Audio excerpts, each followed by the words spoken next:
Bom dia! Estamos aqui começando mais um dia, pela graça de Deus, e quero mais uma vez agradecer aí pelo seu carinho, pela sua atenção e pela sua amizade, que é mais importante, né?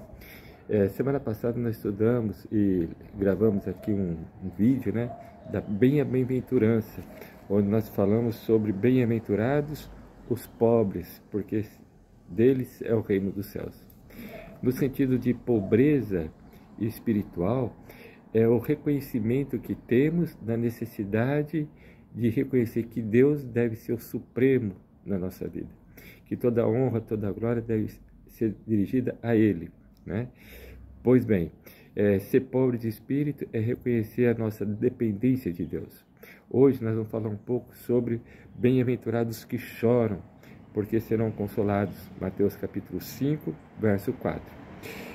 O que seria esse choro?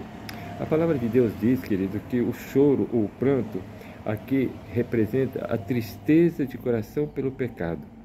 Jesus disse certa vez, lá no livro de João, capítulo 12, verso 32, que quando ele fosse levantado da terra, atrairia todos a ele. O que significa isso? Significa que quando você olha para Jesus, você vê a necessidade que você tem de um Salvador. Você vê a sua condição espiritual. Vê o que o pecado está causando em sua vida. Você vê a necessidade de sair de uma situação muito triste, da qual você e eu muitas vezes não temos condições de ser sozinho. O pecado, querido, tirou a nossa garantia e a nossa certeza de estar no céu. O pecado nos separou de Deus.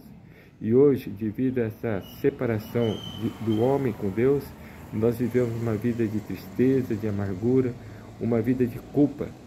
Isso, uma vida de culpa.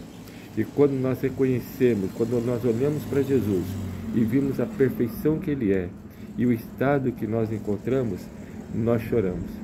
Em algum momento da sua vida, você já chorou pela condição que você está vivendo,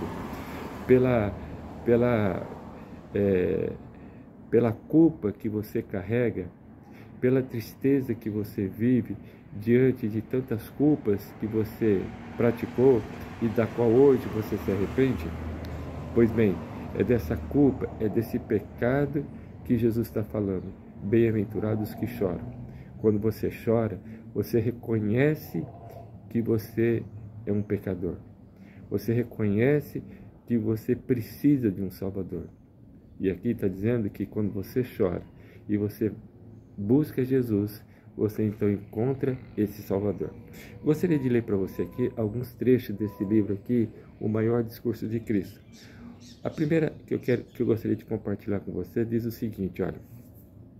Diz assim, olha. As palavras do Salvador contêm também uma mensagem de conforto para os que sofrem aflição e privação. Nossas tristezas não brotam da terra. Deus não aflige e nem entristece de bom grado os seus filhos. Lamentação 3, verso 33. Quando permite que nos sobrevenham provações e aflições, e olha que pensamento, querido, e eu quero compartilhar com você, que é muito importante. Lembra bem disso. Preste bem atenção no que eu vou falar. Vou repetir novamente essas palavras. Nossas tristezas não brotam da terra. Deus não aflige e nem entristece de bom grado os filhos dos homens. Quando permite que nos sobrevenham provações e aflições, é para o nosso próprio bem, a fim de sermos participantes de sua santidade. Hebreus capítulo 12, verso 10. Ser recebida com fé, a provação que parece tão amarga e difícil de suportar, se provará uma bênção. O golpe cruel que desfaz as alegrias se tornará o meio de nos fazer volver os olhos para o céu. Quantos há que jamais teriam conhecido a Jesus se a tristeza não os houvesse levado a buscar dele um conforto?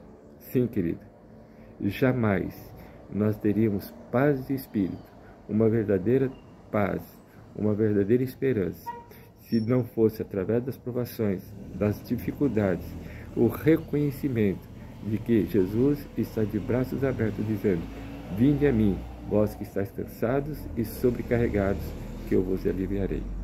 Quero terminar dizendo o seguinte: podemos fazer descansar sobre ele o coração e meditar o dia todo em sua amorável benignidade. Ele nos erguerá acima da aflição e perplexidade do dia a dia a um reino de paz. Pense nisso, querido. Pense nisso, os filhos do sofrimento e da dor e o regozijar-se na esperança. Sim, querido, Jesus está hoje lhe chamando. Vinde a mim, vós que estáis cansados e sobrecarregados, que eu vos aliviarei. Que Deus te abençoe. É o nosso desejo e a nossa oração. Oremos. Querido Pai que está nos céus, queremos te agradecer porque o Senhor tem sido muito bondoso conosco, nos chamando todo momento para gozar da tua paz e da tua tranquilidade. Nos abençoe nesse dia, é o que nós te pedimos por Jesus. Amém. Bom dia.